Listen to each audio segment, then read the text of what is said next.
You're listening to the Bible Uncut and Unfiltered. We believe the Bible doesn't need to be watered down or cleaned up to be understood.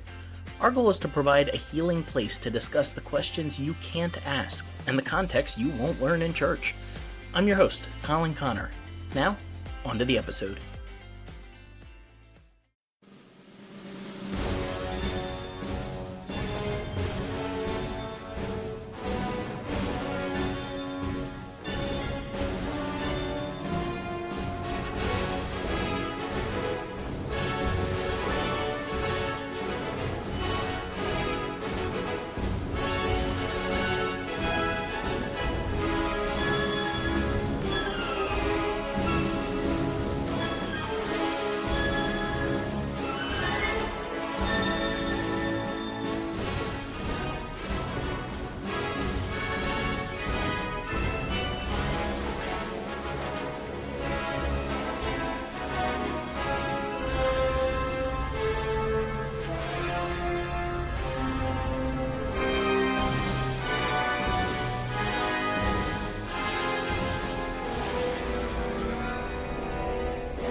Hello there, and may the 4th be with you to all who are celebrating today. This is a special Star Wars edition of the Bible Uncut and Unfiltered. For any who are listening later on in the future, we release on Sundays, and this just so happened to be a year where May the 4th coincides with a Sunday. So, of course, we had to do a special Star Wars episode. But don't worry, I promise this is not going to be the cheesy, ham-fisted way I am sure plenty of preachers across America today are going to try to draw in Star Wars references and then twist it to get the gospel to you. There will be no "Help me, Jesus Christ, you are my only hope," or "May the faith be with you" sort of references here today. That is disrespectful to both the Bible and Star Wars. Instead, today we are going to be diving deep into the rich tapestry of Star Wars lore, both canonical and Legends material, to explore something that I believe is far more interesting than such surface-level readings would provide. We are going to talk about how the failures of the Jedi Order mirror institutional failures that we see in Christianity, both historically and today. So even if you are not a Star Wars fan, I mean, what's wrong with you? But okay, I promise that is the only time I will make fun of you today for not being a Star Wars fan. But seriously, even if you do not care much for Star Wars, I would encourage you to check this episode out. Hang with us for a little bit, because this is not just going to be nerding out over Star Wars. There are a surprising number of connections that can be drawn, parallels that can be pointed out between the Jedi Order in Star Wars and the history of the Christian Church. See, Star Wars isn't just about laser swords and space wizards. It's actually a nuanced examination of power, institutions, and what happens when organizations become so convinced of their own righteousness that they lose sight of their founding principles. So strap in. We are going to journey through thousands of years and several parsecs of galactic history, from the dawn of Force users to the legacy of the Skywalkers, and of course we have to give some special attention to my personal favorite, the Clone Wars era, and what the downfall of the Jedi can teach us about institutional blindness and the path to renewal. Long before there were the binaries of Jedi or Sith many fans of Star Wars are familiar with, Force sensitivity emerged across the galaxy. Early Force traditions, and when I say early, I should just tell you, we are talking tens of thousands of years before the Star Wars movies themselves. Even if you are not a Star Wars fan, chances are you have seen at least one of the movies, or are at least familiar with the general plot. I seriously considered taking some time out here at the beginning to give kind of an overview of the Star Wars timeline, but in all honesty, there are an ungodly number of videos doing that already online today. You can go on YouTube and type in Star Wars timeline or something along those lines, and you will find more videos than you could watch in a single day. And many of them do a far better job than I could trying to squeeze it into about 10 minutes of an episode here. So if you're not too familiar with the storyline of Star Wars, I would encourage you to go check out any of those summaries that you can find online. I would especially recommend paying attention to channels like Star Wars Theory, Star Wars Explained, or Generation Tech. They tend to have pretty good quality content there. Because the Star Wars timeline goes far beyond the roughly 100 years that take place in the 9 main movies of the Skywalker saga. Unfortunately, after Disney bought out Star Wars over 10 years ago now, coming up on 15 soon, a lot of the material from well before those movies and well after it is no longer canonical and is referred to as legends. But we are still going to be drawing on it today because those are some of the richest stories in the Star Wars universe. And I promise I am not going to be the kind of person who will bash everything that Disney has done. I don't prefer a lot of the newer material, but that's not to say that it is entirely bad. There is plenty for everyone in Star Wars. So going back to the very beginning, early Force traditions understood something profound that would kind of be forgotten later on, and that's balance. The earliest Force users on planets like Tython, Ahch-To, and Jedha didn't divide the Force into the rigid categories of light and dark that we're familiar with from the Skywalker saga era. Consider the ancient Jedi. That is often spelled J-E apostrophe D-A-I-I. The ancient Jedi order on Tython, and we're talking about 25,000 years before the Battle of Yavin. Just a quick side note here, the calendar in Star Wars is measured according to the Battle of Yavin, the central event of the original Star Wars movie, Episode 4, A New Hope. So anything that happens before Episode 4 is BBY, before the Battle of Yavin, and anything that happens after it is ABY, after the Battle of Yavin.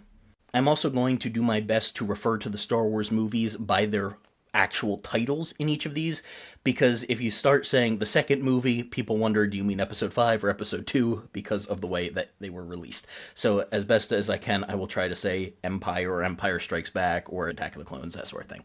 So we're talking now about 25,000 years before any of that, before the Battle of Yavin. The ancient Jedi order on the planet Tython understood that the Force had both light and dark aspects, and they called them the Ashla and the Bogan. And they believed that true wisdom came from maintaining balance between them, not in choosing one over the other, but in finding a middle path. In fact, when a Force user in their order leaned too far toward one side of the Force, they were often sent to meditate on one of the 2 moons that orbited that world. In fact, they called the moons Ashla and Bogan as well because they saw them as representing the light and the dark. The moon Ashla was illuminated by their sun. The moon Bogan was on the dark side, literally, of the planet. So if they thought one of their order was leaning a little bit too heavily into the Bogan, they would send them to the moon of Ashla to meditate and recenter themselves. Master Ketu's wisdom still resonates even thousands of years later. In the light, there is a darkness, and in the darkness, a light. It is the way with us all. Be a prisoner of neither Bogan nor Ashla. Strive to live in balance. As Tython itself teaches us, it is dangerous to do otherwise, and the danger is there, always. This understanding of balance was not moral relativism. Rather, it was an acknowledging of the full spectrum of human experience and emotion, rather than suppressing half of it for the sake of the other half. The Jedi were not perfect by any means, but they recognized something fundamental. Denying parts of your humanity doesn't eliminate them. It just drives them underground, where they fester. Similarly, evangelical Christianity has divided emotions and experiences into godly and sinful categories, creating environments where believers must suppress natural parts of themselves in order to be accepted in the community. That is not spiritual maturity. It's spiritual compartmentalization, and it inevitably leads to crisis. Perhaps one of the most profound failings of later Force traditions, and when I say later, I mean basically the Jedi around the prequel era, and even hundreds of years before that, one of their most profound failings was their insistence on purity of belief and singular interpretation. Yet across the galaxy, beings experience the Force in myriad ways. This is something you see in a lot of Legends material, and even some things like Clone Wars, where there is actually an element of the Force in everyone. I mean, that comes right from Old Ben in the very first movie, right? In A New Hope. The Force is an energy field that surrounds us and penetrates us. It binds the galaxy together. In Star Wars, everyone and everything, even inanimate objects, were connected in a way to the Force. Now, that doesn't mean that everyone could access it to the same degree that Jedi or Sith or similar groups could, but everyone was connected to it. And we're going to talk about this a little more toward the end of the episode. But the singular Force is often explained in terms of two separate parts, much like how in Christianity we have the Trinity, where it's one God, but three different expressions of that God, three different parts. So you have it with the Force, both the cosmic and the living side. The cosmic is the bigger picture Force. When you talk about the will of the Force, that's the cosmic Force. The living Force is more the actual part of it that is within every person. So just because someone was not a Jedi or a Sith does not mean that they weren't experiencing, affected by, and affecting the Force. And it was called by countless different names across countless different groups in countless different times in countless different parts of the galaxy. There is a Star Wars Wikipedia, not actually by Wikipedia, but an online encyclopedia of random Star Wars facts, and appropriately, it is called Wikipedia. And they give a whole list of the different names for the Force from various parts of the galaxy. They say that it was called the Ashla by the Lasats, the Life Current by the Mustafarians, the Tide by the Luins, the Sight by the Chiss, the Life Wind by the Zephonians, the Great Presence by the Pathfinders of the Chaos, the Luminous Mist by the Mistweavers, the Unity by the Sorcerers of Tund, the Beyond by the Magius and her people, and the Thread by the Brendok Coven of Witches, the Road of All Moons by the Exogorths, or simply It by the Dianoga Omi. On Matagos, it was known as the Web. See, each tradition approached the Force through their own cultural lens, with their own metaphors and practices. They found ways to understand this impossible-to-understand entity through their own experiences. Much like what religions and denominations do in our world. They are ways for us to try to quantify a being that is basically impossible to quantify. And that's why we have so many different religious traditions in the world. We are all, throughout time, trying to understand the key core questions of our existence. And much like with the evangelical church in America today, the later Jedi Order's fatal conceit was believing that their interpretation of the Force was the only valid one, a form of chronological snobbery, as C.S. Lewis would say, and a philosophical imperialism that mirrored the Republic's political imperialism.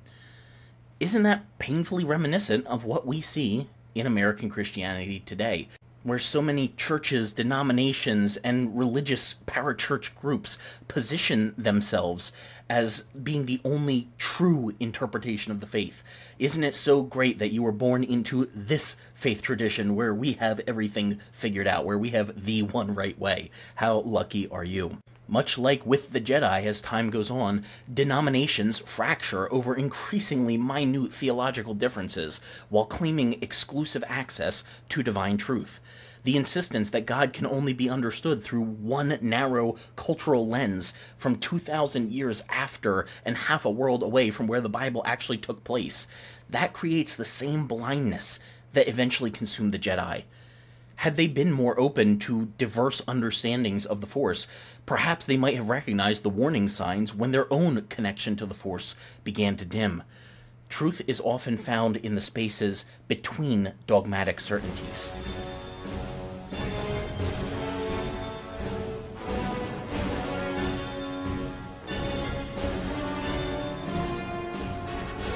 But humans, both in this galaxy and ones far, far away, have a peculiar tendency to divide into opposing camps. Around 7000 BBY, the Second Great Schism tore apart the Force-using community. One faction embraced emotional detachment and rejected what they called the dark side, while the defeated faction embraced passion and power, eventually becoming what would be known as the Sith. This movement represented something profound: the abandonment of nuance amongst the main force using groups. Both entities extracted elements from the original balanced philosophy of the Jedi and hardened them into dogmatic extremes. The Jedi, convinced of their moral superiority, drove their fallen brethren into exile rather than trying to understand the legitimate critiques that might have existed within their perspective. That sound familiar? How often do we Christians, when faced with internal criticism, label dissenters as backslidden or deceived or letting the devil get a foothold, rather than examining whether there might actually be something worth hearing in those concerns? The language of apostasy and heresy serves the same function as the Jedi's calling the Bogan the dark side. It is a way to dismiss critique without engaging it, to protect institutional power rather than seek truth, to villainize those who question and don't conform the way that we want them to.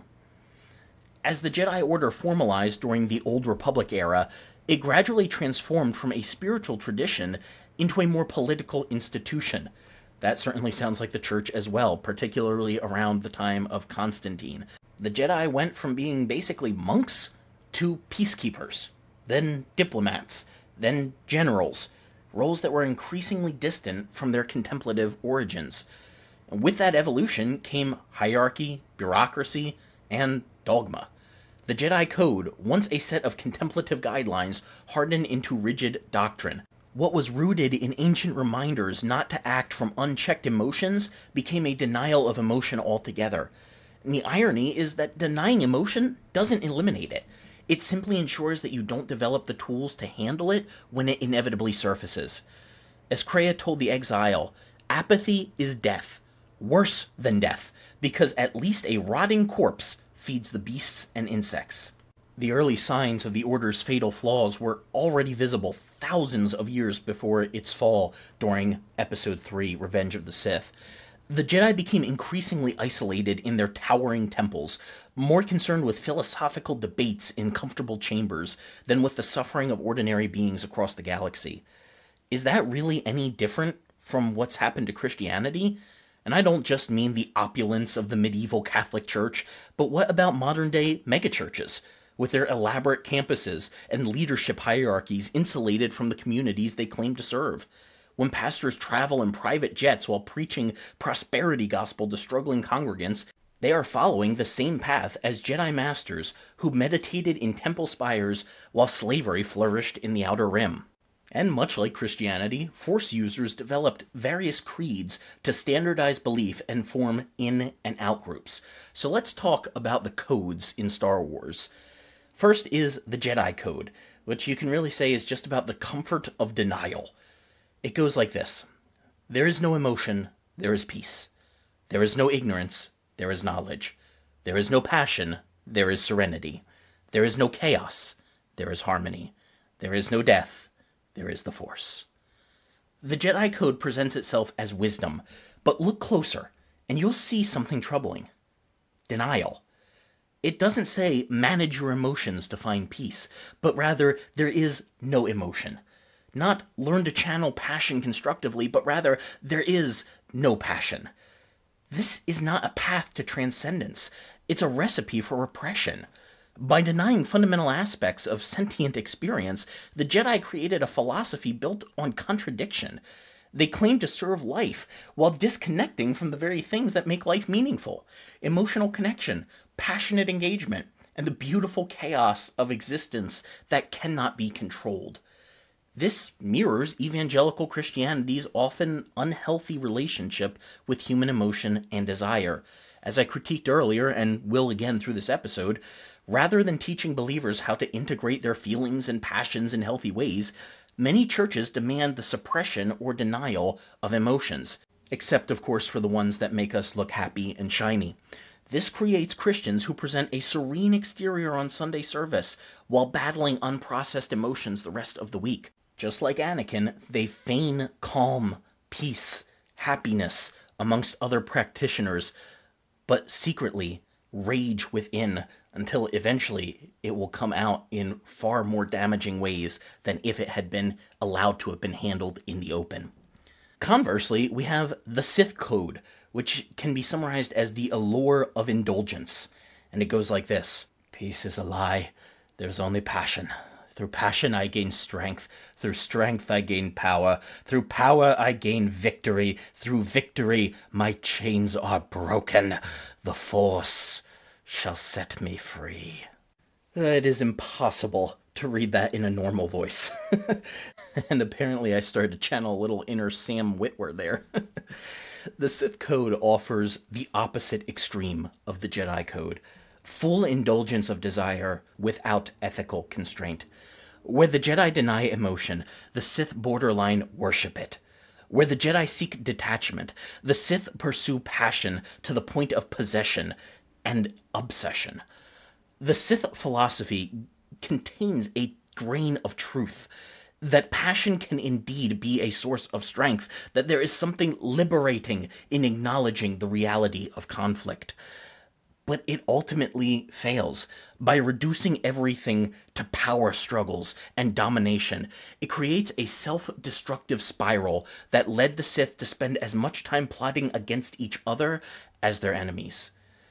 Darth Bane created the rule of two, that there could only ever be two Sith at a time, a master and an apprentice, and that when the power of the dark side grew enough in the apprentice to eclipse his master, he would, in the moment of his master's weakness, strike him down. That is the way of the Sith, one to embody the power and one to crave it. That cycle of consumption is not unlike what evangelicalism has become. Acquisition becomes the measure of divine favor. I don't just mean a prosperity gospel that teaches material blessing is a sign of God's favor. Many evangelicals would reject that, but instead they grab hold of something that is really just the flip side of that coin, where rather than material goods being the sign of God's blessing, it is earthly power. The number of people who attend your church on Sunday or who get saved at your revival service are signs that God is working. That is how we judge whether or not God is at work, by how many people are following our version of the message, or perhaps by how many Christians similar to us we are able to put in power in our government to bring about social change through forcing one particular version of Christianity. It's a theology that, like the Sith philosophy, contains a grain of truth about human desire, but warps it into something ultimately destructive. But between these two extremes emerged various attempts at a middle way. Unfortunately, this is not technically canon in Star Wars, but many fans have come to love and identify with what is often called Grey Jedi. This was not a particular following. It wasn't something that you could officially join, but rather it was a way that certain Force users, particularly former Jedi, who were fed up with the ways that the Jedi and the Sith used the Force, could develop a more balanced way that drew on the good from both sides and rejected the evil extremes. These Grey Jedi rejected the Jedi orthodoxy without embracing Sith cruelty. They acknowledged emotion while not being ruled by it. They used the full spectrum of Force abilities while maintaining ethical boundaries. Consider the incantation of the three, recited by Dooku, Lene Costana, and Sifo-Dyas, before all three took dramatically different paths in their journeys. We call upon the three, light, dark, and balance true. One is no greater than the others. Together they unite, restore, center, and renew. We walk in the light, acknowledge the dark, and find balance within ourselves. The Force is strong. If you look online, you will find several different versions of a Grey Jedi code, because unlike the Jedi and Sith codes, there is no officially established Grey Jedi code, since the Grey Jedi are not technically realized in most Star Wars stories as canon. But one of my favorites goes like this: there is no light without the dark. Through passion, I gain focus. Through knowledge, I gain power. Through serenity, I gain strength. Through victory, I gain harmony.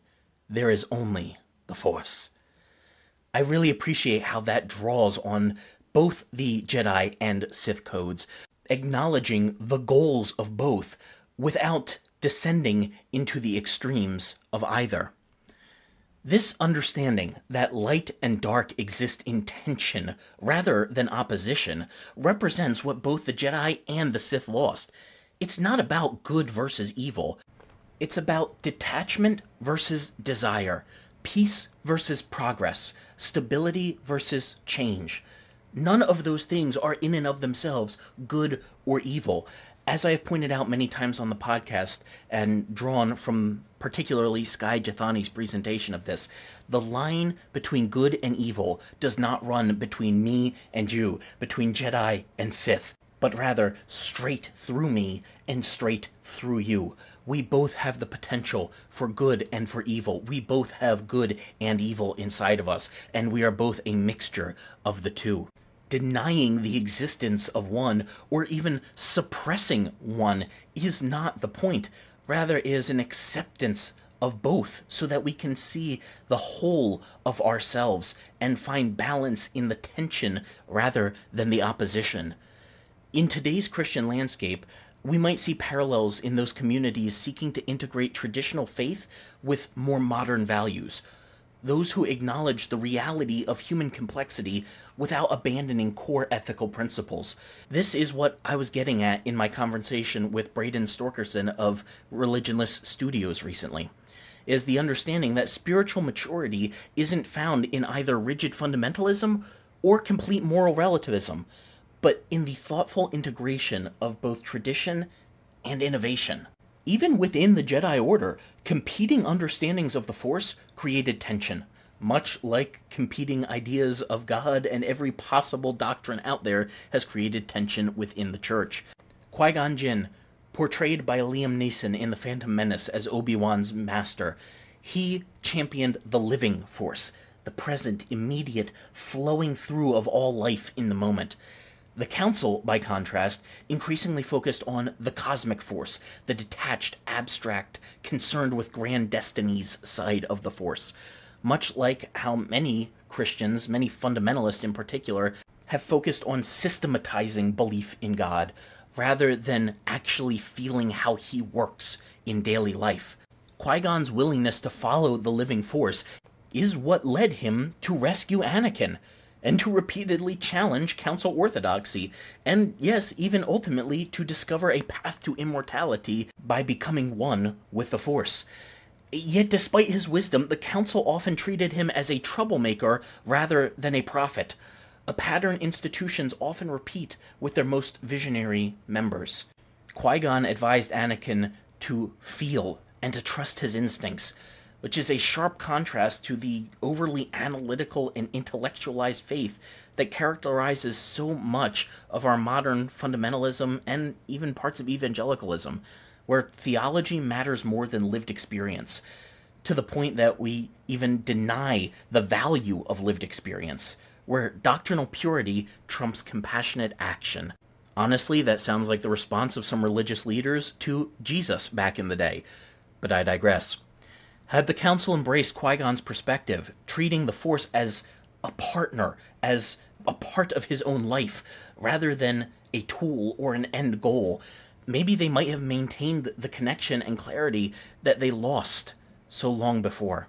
But instead, we ended up with the Clone Wars.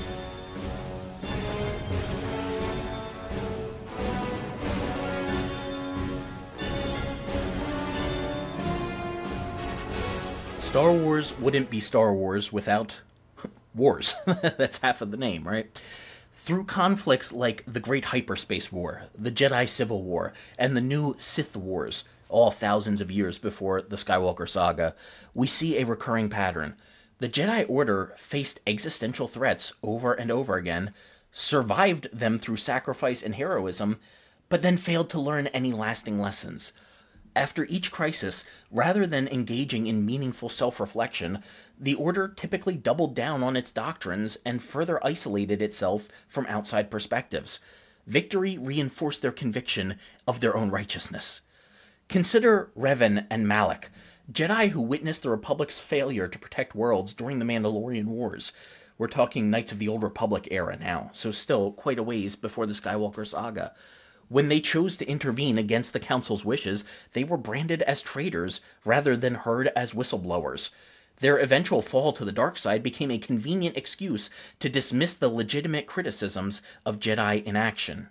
Their story reminds me far too much of my own when I left the church I had been a part of for so many years. I had voiced concerns to the church leadership of some spiritual abuse and poor decisions that had been made. But rather than taking those concerns seriously, coming from someone who had a degree in counseling and specifically focusing on issues of spiritual abuse, and who had seen behind the curtain of how the church works and been on staff and working through several different positions there. Instead, I was told, I just hope you don't end up like my family member who no longer goes to church and is so far away from God. They pointed to that institutional homelessness that they and others like them had caused to discredit the legitimate concerns that that person and I had. And it's the same thing the Jedi did. Oh, they're Sith. They were never truly Jedi. Or, oh, so sad that they lost their way, rather than going, what part did we have in this? And maybe those times that people came to them before leaving the Order, there was a reason for what they were saying. And there is a reason that they ultimately ended up leaving. But no, neither the Jedi nor church leadership can be bothered to do that. Because if you ask that question, you are opening yourself up to the very real possibility that you were a part of causing harm to other people. Not necessarily that you were a bad person, but that you were a good person who did bad things, or that allowed bad things to happen. And that is a reality that a lot of people are not willing to face. It's far easier to scapegoat and push out the other than look within and see the damage that we have caused. That's exactly what the Jedi did. They treated each conflict as an external threat, rather than recognizing the seeds of those conflicts often lay in their own institutional failures. They consistently failed to ask, what role did our policies play in creating these adversaries? See, the Sith rarely arose on their own. More often than not, they were formerly Jedi. This mirrors how evangelical churches often respond to social movements that challenge their authority, from the civil rights movement to Church II to just about any other big hot button issue you can possibly think of. Rather than imagining and examining how their own theologies and structures could have contributed to systemic oppression, they frame these movements as external attacks on their sacred faith. Victory over these external cultural forces becomes evidence of their own righteousness rather than an opportunity for much needed self-examination. After the New Sith Wars, the Jedi participated in the Ruusan Reformation, which restructured the Republic and the Jedi's relationship with it. On the surface, it looked like positive change. The Jedi renounced some of their warrior ways and formalized their service to the Republic. But beneath these reforms lay deeper entrenched issues. The Order had become more centralized on Coruscant, more entwined with Republic politics, and more hierarchical in its internal structure. The High Council gained unprecedented authority over individual Jedi, and training became more standardized and rigid. Most crucially, the Order prioritized taking Force-sensitive children at increasingly younger ages, stealing them away from their families before they could form attachments to their parents and siblings. The justification was that attachment leads to the dark side, so if we can prevent these children from forming those initial early attachments, we might be able to prevent them from becoming Sith later on. But the effect was quite the opposite. And it reminds me so much of the church, where we have presented these solutions to the issues that we see, but they are just surface level, and they actually create more harm than good. But we say, oh no, it can't be harmful because we're doing this, and we're on the side of right. We're in the name of God. God doesn't do anything wrong, so therefore this must be right. Instead of thinking, if this is causing harm, maybe it's not actually of God. See the difference in thinking there? You can't just write off harmful practices by saying, oh, this is the Christian way to do it. So therefore, this is right. This is perfect. This is not harmful. You are misinterpreting it. This is not causing harm. No, all that does is victim blame and cause more issues. Rather, we should be saying, oh, you're saying this is causing harm? Then maybe we're not following the Christian way. Maybe we've got this wrong. Maybe, as Yoda said in Revenge of the Sith, a prophecy misread, maybe. We can misread our sacred scriptures and use them to cause harm, often unintentionally. I do not believe that most Christians are malicious people trying to cause harm. However, there is a lot of harm that has come from the church. Certainly there has been good as well, just like there was good and evil that came out of the Jedi Order. But we are foolish, unbiblical, and extremely prideful if we think because we are doing this, it must be right and therefore not causing harm, instead of having the very Christian humility to say, oh, maybe we got some things wrong, and maybe we actually have caused harm. How can we remain true to our beliefs and to our core faith while finding healthier ways forward? The Jedi's practice of taking young children away from their families, and when I say young, sometimes even babies, the effect was creating a cadre of emotionally stunted individuals disconnected from the very people that they were then trained to serve. And how similar this is to the way that many evangelical churches emphasize reaching children as early as possible. And again, I want to emphasize here, I do not believe that most Christians are sinister people. I think most of them are legitimately good people. But that doesn't mean that everything they do is good. And I know they would frame many children's ministries as just trying to bring these children salvation early in life so they don't have to live through the pain of a life of sin. But the simple reality is that children are impressionable. And I can tell you, as somebody who trained to be a pastor, went through 6 years worth of ministry training in a college setting, and spent well over a decade serving in countless church positions and programs, it is reality that churches target children to reach families. Oh, they'll go on and on about the gay agenda that's messing up our kids, or how teachers in school prey on children with evolutionary teachings and try to muddle their thinking at an early age, but they are doing exactly the same thing. They're just okay with it because it happens to be for a good cause. When you separate children from their parents, offer them candy and little prizes along with new friends, and then tell them that there is an ultimate being above them who wants them to do X thing, believe Y thing, of course, many of them are going to want to do that because they want to feel accepted. They want to do what is good. They are impressionable. They are trusting you. They don't have the critical thinking skills to reject certain things, to chew the meat and spit out the bones. They are just going to take it hook, line, and sinker. Sunday schools, Christian academies, and youth programs often focus more on indoctrination than education, creating believers who know what to think, but not necessarily how to think. I'm not saying it is wrong to teach children, or to teach children about Christianity, or even your particular brand of Christianity, but it has to be done with extreme care, in a way that doesn't prey on their impressionable state and create little 10-year-old religious zealots, but rather in an open way that invites questions and gives them a faith that will be able to mature and develop as they do.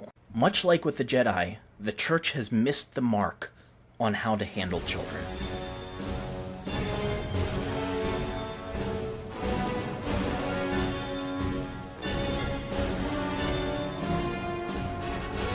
By the time of The Phantom Menace, moving now into the movies that we are so familiar with, roughly 1,000 years after the Rusan Reformation, the Jedi Order had reached the zenith, not of its power, but of its institutional blindness. Consider their first encounter with Anakin in The Phantom Menace. This was a child of extraordinary potential, living as a slave on the desert planet of Tatooine. What was the Jedi's response? Not to free his mother, not to address the slavery that flourished under Hutt control just outside of Republic borders. Instead, they extracted the sole asset that they saw as useful, Anakin, while leaving the system of oppression intact. As Dooku would later observe in one of the novels, the Jedi Order's problem is Yoda. No being can wield that kind of power for centuries without becoming complacent at best or corrupt at worst. He has no idea that it's overtaken him.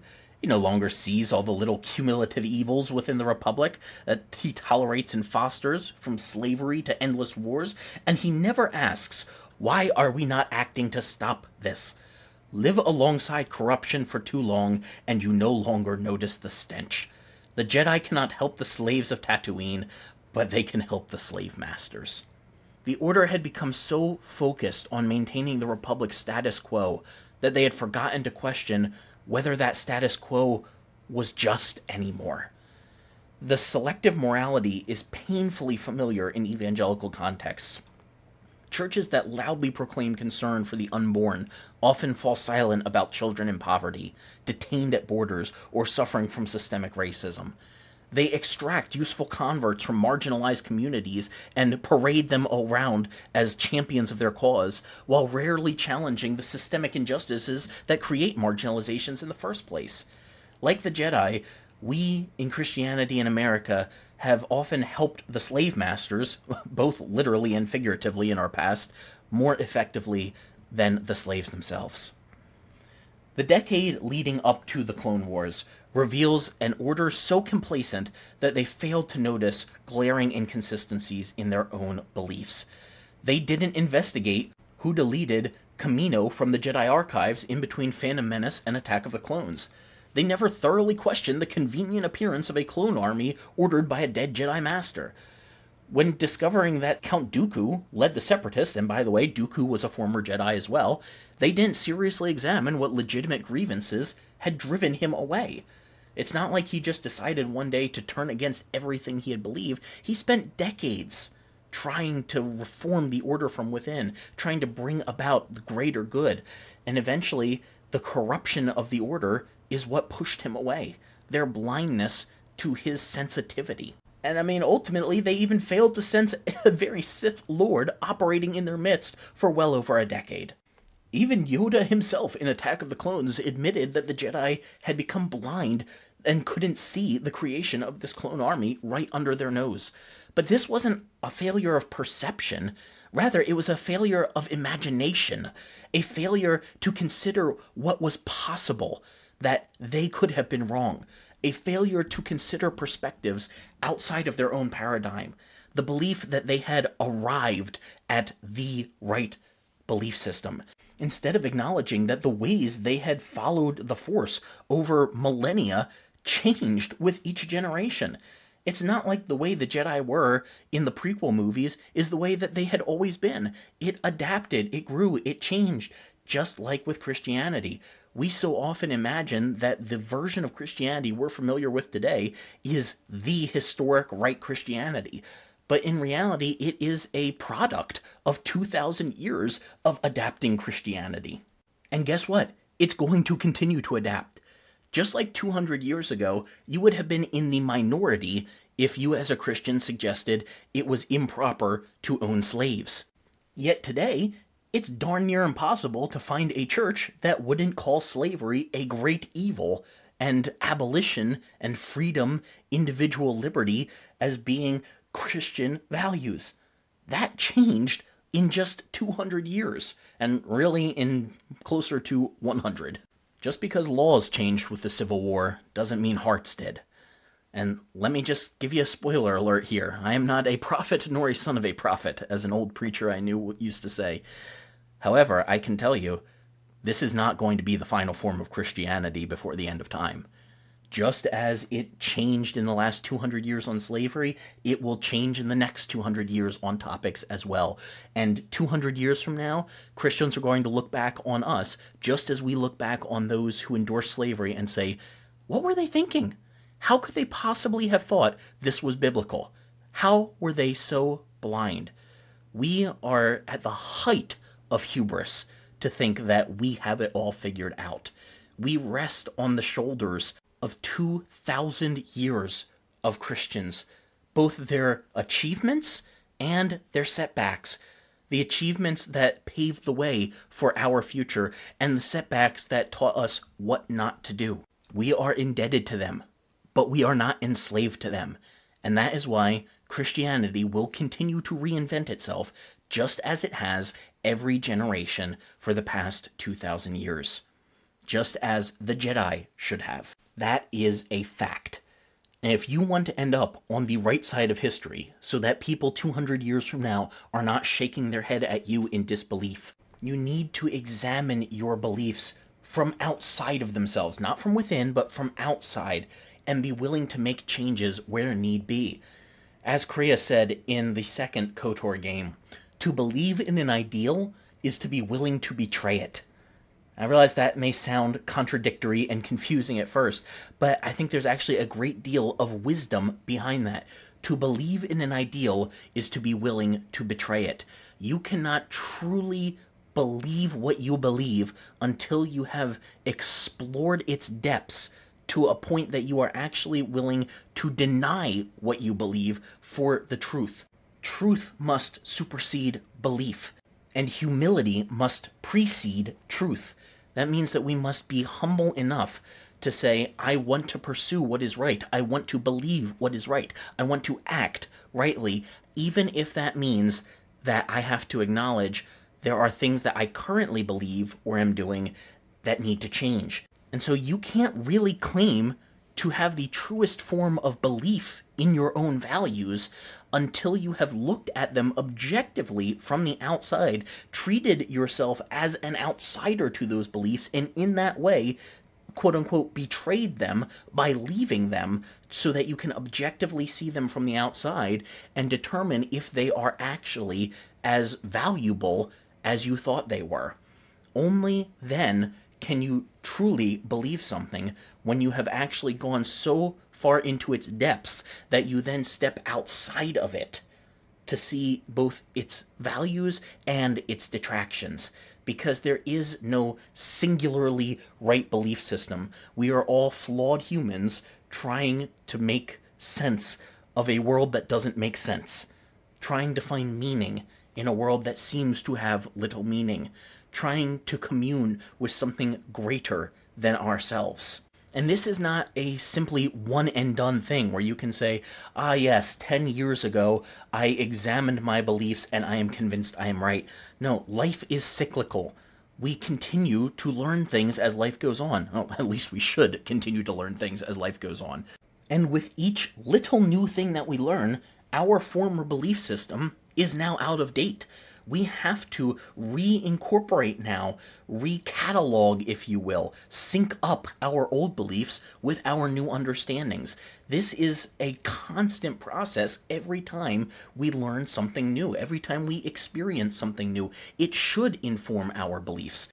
It is indeed true that we process our experiences and new information through the lens of our beliefs, but we should also reprocess our beliefs through the lens of our new information and experiences. Failing to do that leads to stagnation. The world is going to continue on with or without you. Christianity is going to continue to develop with or without you. So if you remain stagnant where you were, everyone else is going to continue moving forward as we learn more, as we process more, as we integrate more from new understandings of ourselves, the world, and of God and faith. Pretending like we don't need to do that is a surefire way to become stagnant and start causing more harm than good. The evangelical church in America is at that point now. We have demonstrated a similar blindness to the Jedi when we failed to investigate our own institutional failures. From the cover-up of abuse scandals, to financial mismanagement, to the mass exodus of young people today. Like the missing planet Camino, these issues are often deliberately erased from institutional records. But instead of it being by a rogue Jedi, we're doing it internally. The Council are the ones erasing Camino in our version of the story. And then once we erase these outliers, we frame them as external attacks rather than evidence of internal decay. And that leads us to the Clone Wars. The Clone Wars represents the nadir of Jedi hypocrisy. This was an order supposedly dedicated to compassion and justice, yet they readily accepted command of an army of genetically engineered beings created solely for war, denied basic human rights, and programmed for obedience. When Padme told Anakin in Revenge of the Sith that this war represents a failure to listen, she wasn't just talking about diplomatic negotiations. She was highlighting a deeper truth about the Jedi's inability to hear voices challenging their worldview, and even the same for many Republic senators. The Jedi had become everything they claimed to stand against. They were now military generals leading armies into battles that killed countless innocents. They were participants in preemptive strikes like the assault on Geonosis. They were willing to suspend civil liberties in the name of security, using their powers to control others. And they were complicit in what was effectively a slave army.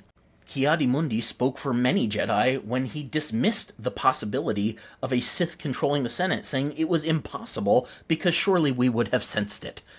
This absolute confidence in their own perception prevented them from seeing what was right in front of them. How often have church leaders dismissed legitimate concerns with similar certainty? Oh, that's impossible. We would sense it if abuse were happening in our congregation.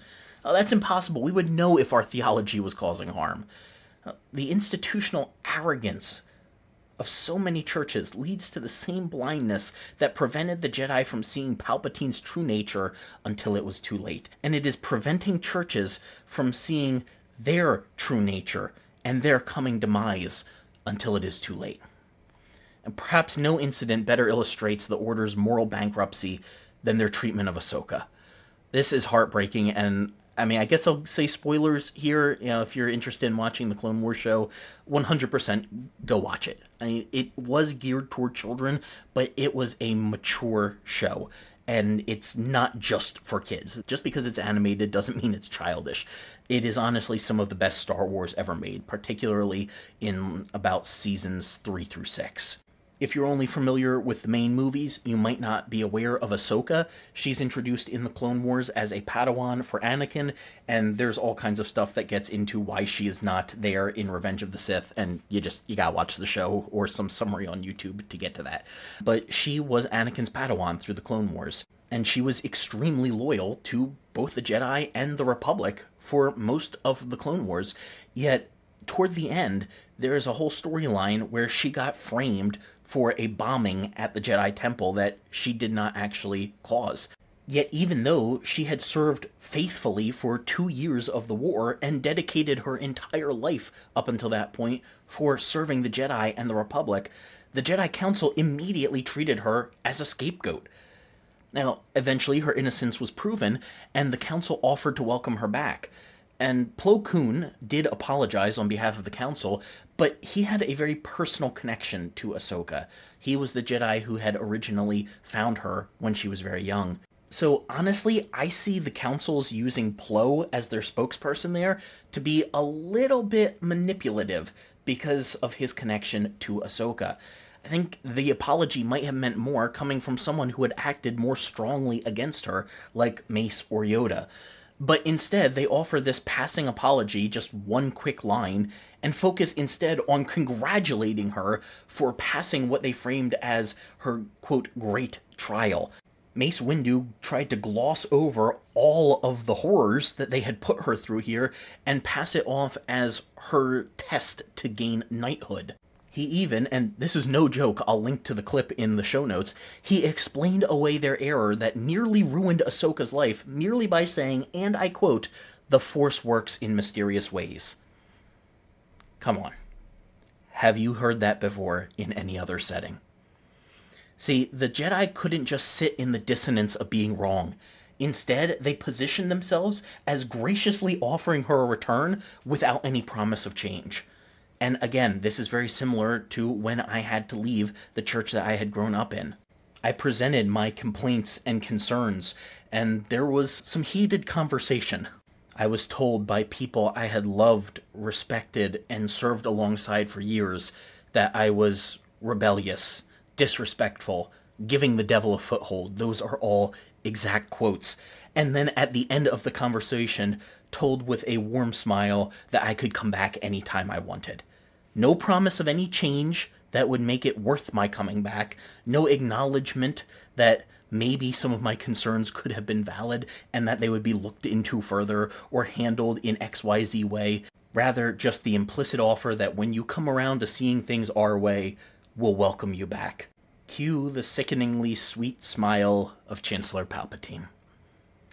See, as Ahsoka, myself, and so many others like us have walked away from our respective orders, we become a living indictment of their failures. The institution has become more important than the principles it was supposed to uphold. It's not just an issue in a galaxy far, far away. Too many churches treat those who raise concerns or suffer injustice within their walls the same way the Jedi Council treated Ahsoka. When abuse victims come forward, they're often treated as threats to the institutional reputation rather than as wounded members deserving justice. We protect the wolves and cast out the sheep. We worry about how this might make us look instead of realizing how bad we look already. And when the truth eventually emerges, churches rarely offer genuine apology or restitution. Sure, they might do lip service to it, but they frame the experience as a test of faith for the victims. And there even might be a quick line of apology, but then there's 5 lines about why the other person was wrong. And there's no clear statement of how change will come about. Is it any wonder, then, that, like Ahsoka, so many of us have walked away? In the temple archives around this time, you could find busts of 20 different Jedi. They were commemorated as the Lost 20. These were Jedi Masters who, over the history of the Order, had renounced what they had given their whole lives over to in order to follow some other cause. The Jedi saw them as having lost their way. But I think if we were to give them the microphone for a minute, they would say that it was the Jedi who had lost the way, and that they themselves were the ones who were still trying to faithfully follow the way, and that is what led them outside of the Order. Likewise, many of us who have left the fundamentalism of our childhoods are not doing so because we no longer care about God, Jesus, the Bible, or moral upright living, but rather because we were trained to follow after those things. We never left Jesus. We saw that the church left Jesus, and that the church was leaving us as we were trying to follow Jesus. The problem is not that we stopped caring about God. The problem is that we were taught from such a young age to follow God no matter what, no matter who that separated us from. And what the church thought that meant was the friends and family who aren't Christians. But what they didn't realize is that very principle they instilled in us at a young age is what led us to leave them when they had lost their way. And some people try to stay in and reform from the inside. There are always going to be good people who remain on the inside. I think Obi-Wan is a great example of that within the Jedi Order. But then there are those who tried, like Dooku, to stay in as long as they could, but eventually could no longer live with the cognitive dissonance of an order that did not follow the ideals that appealed to them in their younger years.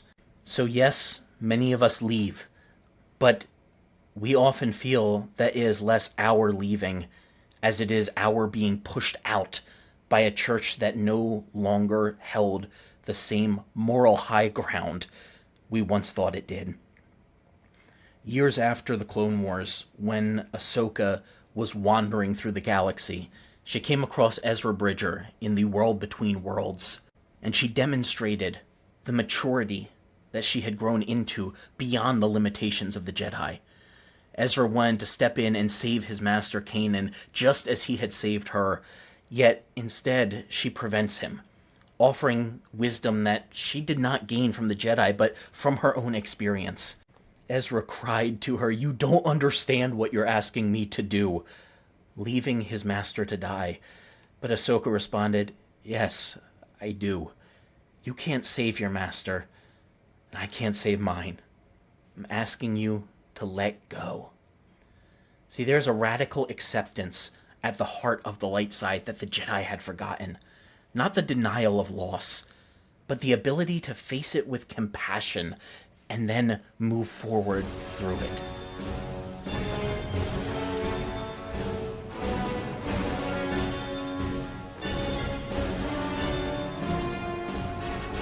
Order 66 wasn't just Palpatine's masterstroke.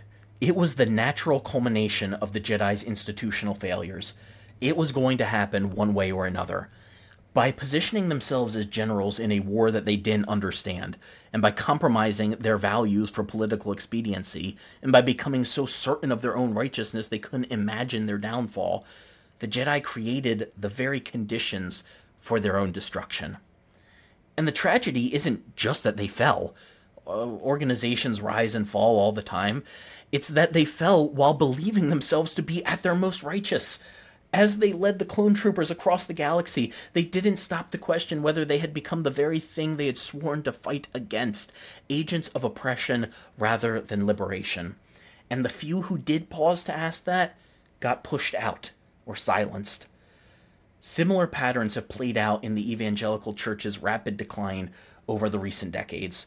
Churches were once cultural powerhouses, but now they face dwindling attendance and dwindling cultural relevance.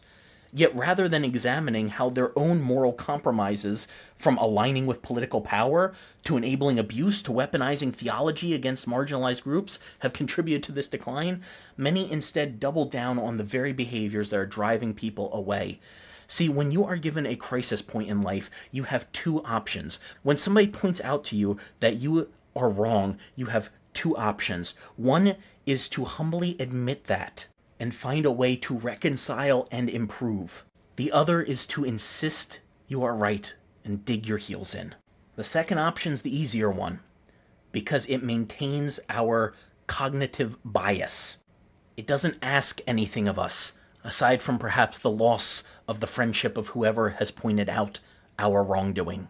It allows us to scapegoat. Atonement theory episode, anyone? It allows us to scapegoat our own failures on that other person, push them outside the camp and say, see what a sinner they were. See, they were the problem. We are back to equilibrium now that they are gone. They are no longer the burr in the saddle. It's gone, they're gone, they must have been the problem. But community needs a variety of voices to thrive. A community without a variety of voices is a cult. Let me say that one more time. A community without a variety of voices is a cult.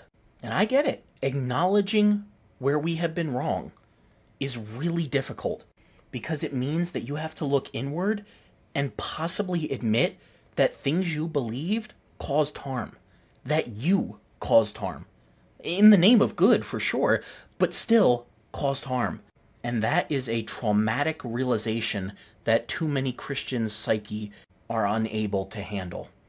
So instead, we dig our heels in and find someone else to blame as the problem. Just like the Jedi, who blamed their fall on Palpatine's deception rather than own their own complicity, evangelical leaders often blame secular culture, quote unquote, for their institutional collapse while ignoring the rot within.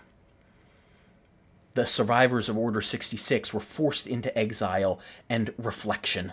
Stripped of the institutional support, the echo chambers, and the status, Jedi like Obi-Wan, Yoda, Kanan Jarrus, Cal Kestis, they had to confront difficult questions about what went wrong and what it truly meant to be a Jedi. And it's fascinating to see the different paths that each of those went down. This period of exile mirrors what happens when any institution collapses. The faithful are scattered, forced to distinguish between the core values they still believe in and the institutional expressions that failed them. Deconstruction is the Christian Order 66. Evangelicals have doubled down, dug their heels in, and allowed Christian nationalists to reorganize our republic into the first Christian empire, while the remaining deconstructionists are hunted down and destroyed from within their midst. In the Jedi Survivor and Fallen Order games, you play as Cal Kestis, a young Jedi apprentice hiding now from the Empire as a scrapper on the planet Bracca. He had to rediscover his connection to the Force outside of the institutional temple now that it had been destroyed. He had to find that connection through personal experience rather than institutional doctrine. For Kanan Jarrus of Rebels, it meant finding a new family with the Ghost Crew and learning to teach Ezra differently than how he had been taught. For Seer Junda, it meant confronting how easily Jedi ideals could be corrupted when she had to face the darkness within her that was a product of her own training. See, this mirrors the experience of many who deconstruct their evangelical faith.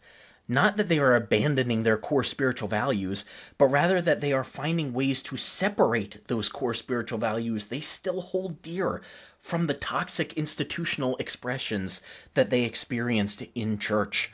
Like the scattered Jedi who had to relearn what it meant to connect with the Force, these spiritual exiles often discover deeper faith in the wilderness than they ever found in the temple. And as we move past the original trilogy into the sequel trilogy and Legends material, Luke Skywalker came to represent hope for a renewed Jedi Order, one that might learn from the mistakes of the past. You see him both in the sequels and in Legends material creating a new Jedi Order, a new temple, a new set of Padawans, and a whole new code to move forward. He did bring fresh perspective, embracing attachment and emotion in ways the old order never permitted. Yet the presentation of him in the sequel trilogy and even some Legends materials reveals a painful truth, and that's that institutional patterns repeat themselves. Luke's new Jedi Order eventually calcified around its own orthodoxies. When faced with his nephew Ben's darkness, Luke momentarily considered the unthinkable, eliminating a threat preemptively, showing how easily reformers can fall back into institutional thinking when faced with challenges to their worldview. Luke's exile on Ahch-To wasn't just personal failure, it was a recognition of a cycle. He concluded that the legacy of the Jedi is failure, and as much as those movies have created a whole stir of hate in the Star Wars fandom, for both legitimate and stupid reasons at times, he has a point. The Jedi were corrupt. They had failed, and arguably done more harm than good. Now, I am not trying to pull a Thanos was right here, okay? I'm not saying we should all go be Sith and just give in to all of our emotions and passions. Now, see, that is the error of fundamentalist thinking. And once you have that fundamentalist voice inside your head, it is really hard to get rid of. Just because you change sides, just because you're no longer going to the same church you used to or believing the same things that you used to, doesn't mean that you're not going to still have ingrained ways of thinking that are difficult to get rid of. It is possible to be a fundamentalist in every belief system. So we don't want to just reject the extremes of the Jedi and then accept the extremes of the Sith. No, there has to be a new way forward. And Luke understood what the Jedi of the Clone Wars era never could, that their institutional structure itself was fundamentally flawed and causing more harm than good. He saw what many Christians can't see in their churches. Christianity is a mixed bag. Christianity causes both harm and good. I believe that the ideals of it are very good. I consider myself to be a Christian. I have a podcast about the Bible, for crying out loud, right? If I didn't think this stuff was good and important, I wouldn't spend so much of my life on it. I am still dedicated to that. But I also have to acknowledge that the ways we try to live out those good ideals often are misguided and, in the long run, cause harm. I said earlier that each generation of Christianity has changed, developed, matured, moved. And that's because of the work of people who are willing to reform both from within and from without to start other ways forward. But each generation of reformers promises to correct the errors of the previous generation. And that's good, but it's only a start. Because you also have to address the fundamental power structures and theological frameworks that create these errors, or else they will inevitably reproduce themselves in new forms. And as the great poet once said, Band-Aids don't fix bullet holes. Each new iteration of the church feels more and more like a Hello Kitty Band-Aid on an ever-growing and festering bullet hole. The emergent church becomes a megachurch. The house church movement develops its own hierarchies. An emphasis on social justice just becomes another purity test of who's in and who's out of our new form of fundamentalism. To find a better way forward, we have to break these cycles at their core. Again, I realize the sequel trilogy has a lot of haters, and some of that is for good reasons. And the scene I am about to reference has caused some of the most hate out of those movies. But one of the final scenes in The Rise of Skywalker shows Rey taking up the Skywalker name while establishing something new. Now, we don't see whether she succeeds or fails in that because that's where the story has ended at this point. But as much as we can argue over whether that is a lame or acceptable way to end the franchise, it does highlight an essential truth. Renewal requires both honoring tradition and being willing to fundamentally reimagine it. Yoda told Luke on Dagobah that he would know the good from the bad when he is calm, at peace, and passive. Yoda's advice shows that this is not about a moral certainty that we can lord over others who don't think like we do. Rather, he saw the goal as clarity that comes from being fully present, the discernment that emerges not from doctrine, but from connection. For those seeking to reimagine faith beyond broken institutions, this offers a powerful metaphor. The path forward isn't about abandoning everything that came before, nor is it uncritically preserving tradition. It is about discerning what remains life-giving from the past while having the courage to leave behind what has become death-dealing. There are certain parts of the past that we have to let die. Other parts we should kill if we have to. And of course, there will always be parts that we need to remain faithful to.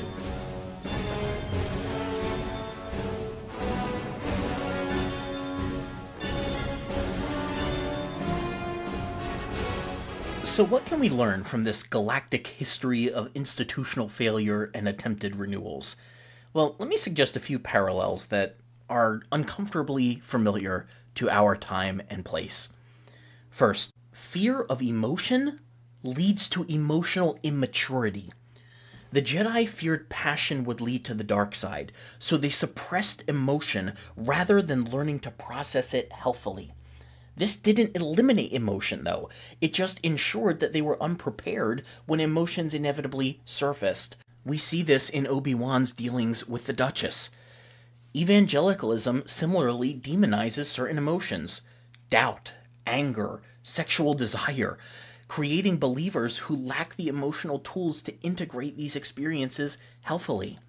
The result is often secret shame, spiritual crises, or the compartmentalization that allows pastors to preach against sin on Sunday while engaging in it on Monday. Villainizing emotions is counterproductive because humans are emotional creatures. You will always have emotions. So if you pit faith against emotions, emotions ain't going away. So that means faith will have to. And that's not what you want. Rather, we have to find a faith that integrates with a healthy psychological understanding of what it means to be emotional beings created as God's images. Secondly, protecting institutions leads to betraying truth. When faced with evidence of their failures, from Dooku's departure to Ahsoka's trial, the Jedi chose preserving their reputation over honest self-examination.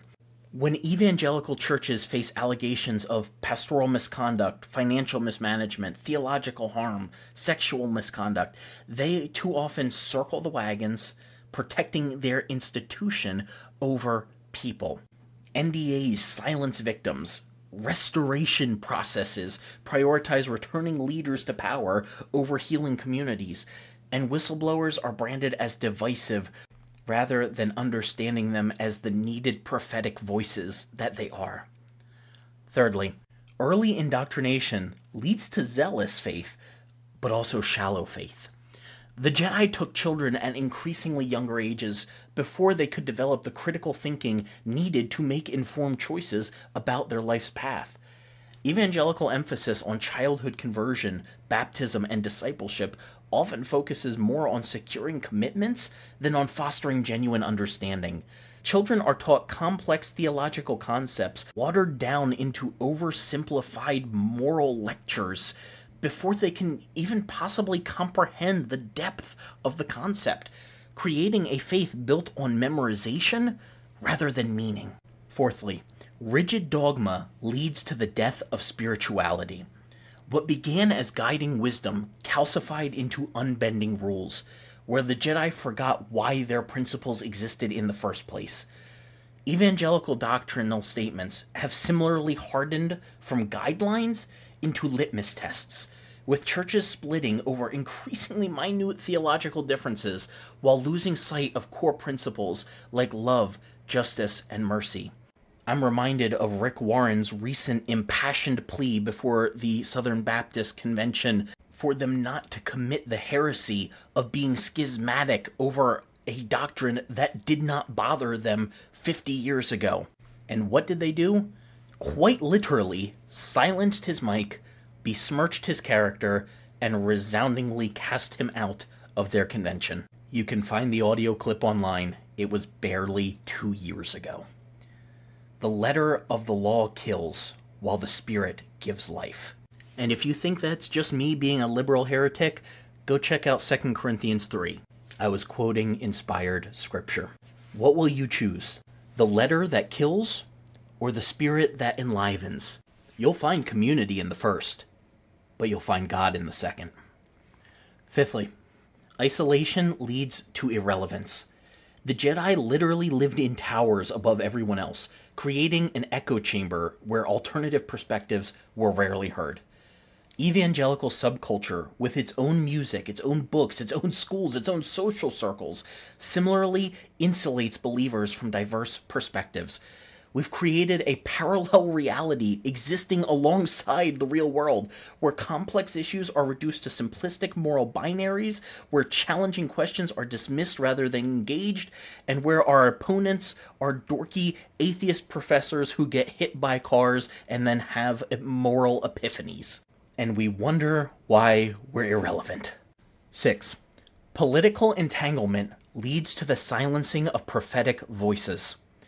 The Jedi had become so entwined with Republic politics that they couldn't challenge its fundamental injustices without having to point the finger at themselves as well.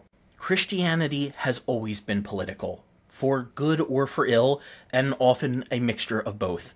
But in the last 100 years, the evangelical alliance with political power in American Christianity has compromised the church's moral witness, just like the Jedi when they served the Republic instead of the Force.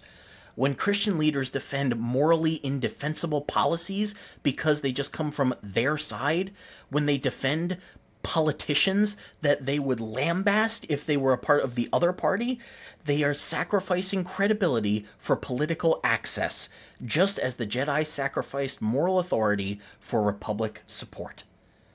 7.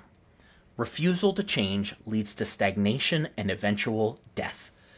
The Jedi remained rigid in their tactics and philosophies despite changing circumstances, leading to unnecessary casualties in war and unnecessary losses from amongst their own ranks.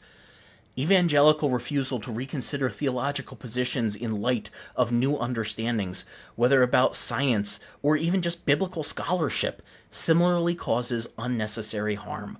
Valuing doctrinal homogeny above compassionate response leads to theology that wounds rather than heals.